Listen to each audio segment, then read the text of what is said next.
कुञ्जिका पाठमात्रेण दुर्गापाठफलं लभेत्। अतिगुह्यतरं देवी देवानामपि दुर्लभम्। गोपनीयं प्रयत्नेन स्वयोनिरिव पार्वती। मारणं मोहनं वश्यं सम्भनोच्चाटनादिकम्। पाठमात्रेण संसिद्ध्येत् कुञ्जिका स्तोत्रमुत्तमम्। अथ मन्त्रः। ॐ ऐं ह्रीं क्लीं चामुण्डायै विद्ये। ॐ ग्लौं हूं क्लीं जूं सः ज्वालय ज्वालय ज्वल ज्वल प्रज्वल प्रज्वल। ऐं ह्रीं क्लीं चामुण्डायै विद्ये।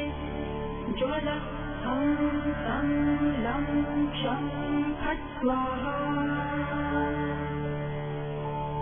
इति मन्त्रः।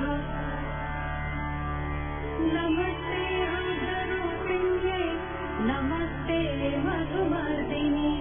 नमस्कैटभहारिण्यै नमस्ते महिषार्दिनी। नमस्ते शुम्भहन्त्रै च निशुम्भासुरघातिनी। जागृतं हि महादेवी जपं सिद्धं कुरुष्व मे। ऐङ्कारी सृष्टिरूपायै ह्रीङ्कारी प्रतिपालिका। ह्रीङ्कारी कामरूपिण्यै बीजरूपे नमोऽस्तु ते।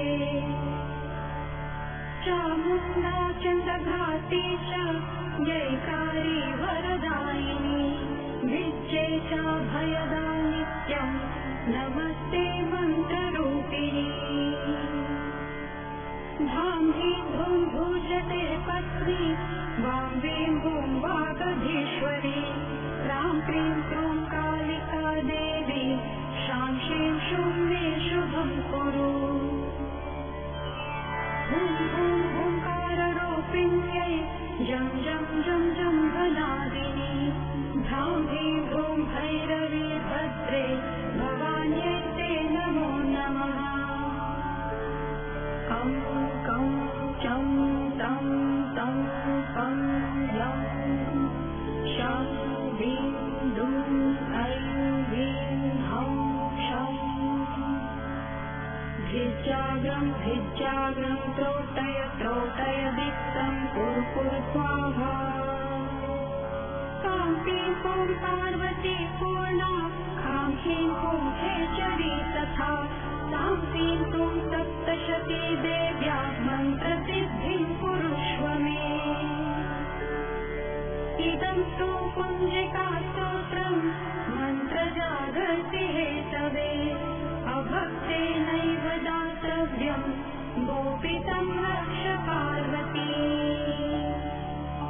यस्तु कुञ्जिकया देवी हीनां सप्तशतीं पठे न तस्य जायते सिद्धिर्